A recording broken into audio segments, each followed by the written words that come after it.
Hello, my beautiful people.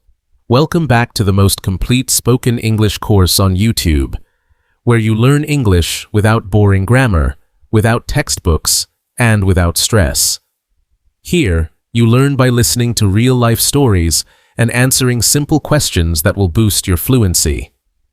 Today's story is called, I Was Accused of Something I Didn't Do. Let's begin. It was a cloudy Wednesday morning when everything changed. My name is Daniel. I was 15 years old, in 10th grade, and I considered myself a regular student. Not the best, not the worst. I always followed the rules, respected my teachers, and tried to stay out of trouble. But that didn't protect me on the day everything went wrong. It happened during second period, in math class. Our teacher, Mr. Collins, was out sick, so we had a substitute named Mrs. Kelly. She was strict, quiet, and unfamiliar with the class dynamics. When she walked in, she didn't smile. She placed her bag on the desk and looked at us like we were criminals. "All right, take your seats and be silent," she said. "You have a worksheet to complete." She passed out the sheets and sat at the front, watching us like a hawk. I was focused on the questions. Some were easy, some were tricky. I was halfway through question 7 when it happened. Mrs. Kelly stood up, walked to the back of the room, and shouted, "Who took my phone?" The class went silent. We all turned to look. She pointed to her desk. "I left my phone here. It's gone." She scanned the room. No one spoke. Then she walked straight up to me. "You," she said, her finger inches from my face. "You've been acting suspicious." I was stunned. "What?" "I didn't touch your phone," I said, confused and scared. "You kept looking toward my desk," she said. "No," I replied. "I was just thinking." But she didn't listen. "Empty your pockets," she ordered. My face burned with embarrassment. Everyone was watching. I pulled out my pens, my eraser, my student ID. Nothing else. "Turn out your backpack," she said. I did. Notebooks, textbooks, snacks, but no phone. Still, she didn't believe me. She told me to go to the principal's office. I walked out of the room in silence, holding back tears. In the office, the principal looked confused. "What happened?" he asked. Mrs. Kelly walked in behind me. "He stole my phone. I'm sure of it." "I didn't," I said, my voice shaking. "I didn't take anything." The principal asked me to wait outside. I sat on the bench outside the office for over an hour. Students passed by, whispering. Some pointed. Others just stared. I felt humiliated. I felt small. Finally, the principal came out. "Daniel," he said, "we just found the phone. It had fallen behind the teacher's desk." I blinked. "So, I'm not in trouble?" "No," he said. "You're free to go back to class. We apologize." But it was too late. The damage had been done. When I walked back into the classroom, I didn't look up. People looked at me like I was still guilty. No one said sorry, not even Mrs. Kelly. That day, I learned something. Sometimes people jump to conclusions. Sometimes you can do everything right and still be treated wrong. But I also learned something else. How you respond matters more than what happens to you. I didn't yell. I didn't cry. I told the truth and stayed calm, even when I wanted to run. That takes strength. And that's something no one can take from you. Now it's time for your quiz.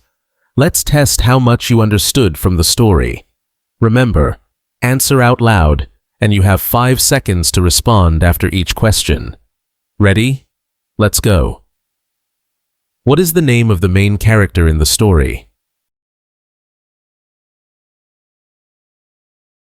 His name is Daniel, a quiet and rule-following 10th grade student. What subject was Daniel in when the incident happened?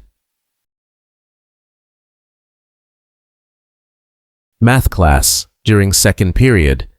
Why was there a substitute teacher that day? Mr. Collins, the regular math teacher, was out sick. What was the substitute teacher's name? Her name was Mrs. Kelly, and she was strict and serious. What did Mrs. Kelly accuse Daniel of doing? She accused him of stealing her phone from her desk. How did Daniel react when he was accused?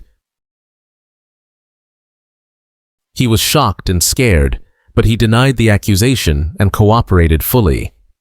What did Mrs. Kelly ask Daniel to do? She told him to empty his pockets and backpack, then sent him to the principal's office. What was the real reason the phone was missing? It had fallen behind the teacher's desk. No one had taken it. Did Mrs. Kelly apologize to Daniel afterward? No, she never said sorry, even after it was clear he was innocent. What did Daniel learn from the experience? That people sometimes make wrong assumptions, but staying calm and honest is what matters most. Great job. Even if you didn't get all the answers, remember, the goal is to practice speaking and listening. Now let's go over some vocabulary from today's story. Let's take a closer look at some key words and expressions from the story. Substitute teacher, a teacher who temporarily replaces another. Example, our science teacher was sick, so we had a substitute. Acting suspicious, behaving in a way that makes people think something is wrong. Example, the man was acting suspicious near the store entrance. Empty your pockets, to take everything out of your pockets to show what you have. Example, the guard asked him to empty his pockets. Turn out your backpack, to remove everything from your backpack. Example, the student had to turn out his backpack during the search. Humiliated, deeply embarrassed and ashamed. Example, he felt humiliated when everyone laughed at his mistake. Jump to conclusions, to decide something quickly without all the facts. Example, don't jump to conclusions. Let's hear both sides first. Whispering, speaking very quietly. Example, they were whispering during the movie. Accused, to say someone did something wrong. Example, he was accused of cheating, but it wasn't true. Assumptions, things you believe without proof.